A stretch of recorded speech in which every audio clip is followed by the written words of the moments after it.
हाय सांग मैंने आउ एक ब्लॉग को स्वागत। देखु गाँव किपरि परिवेश एवं गाँव रे रहिबा अलग मजा एवं सहर रे रहिबा अलग मजा। एटी देखु सांग मैंने पुटलटा 80 टଙ୍କା किंतु एटी कहीं पचारू ना से पड़ी देख केमती। ये साग दाम मार्केट रे आज्ञा एक साग कही पारि कि कमेंट मत जन।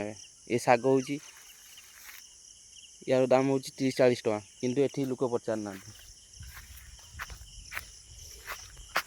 ये देख खजीर गछ खजीर सांग मैंने भी एठी लोक तले पड़ी पाचिकी तले पड़गला तथापि लोक ये पचार ना। गाँव लोक मैंने अलग निरा मनरे धन था कि मनरे बहुत धनी। ये खजीर गछ कि पाचिकी सांग मैंने जूम कर देखुची आपण ये सब गाँव मजा कि परिया बाड़ी देख सेपटे सब ये सब परिया बाड़ी देख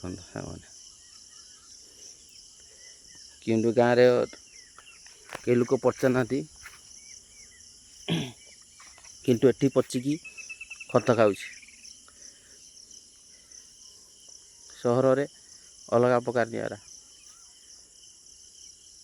सहर गाँव रहा बहुत मजा। भविष्य में भी गाँव में जो परिस्थिति रही गाँव में आजिकल सहर रहा बहुत कष्टकर है। Thank you. कमेंट मत जन शेयर कमेंट करिए। जय जगन्नाथ रही।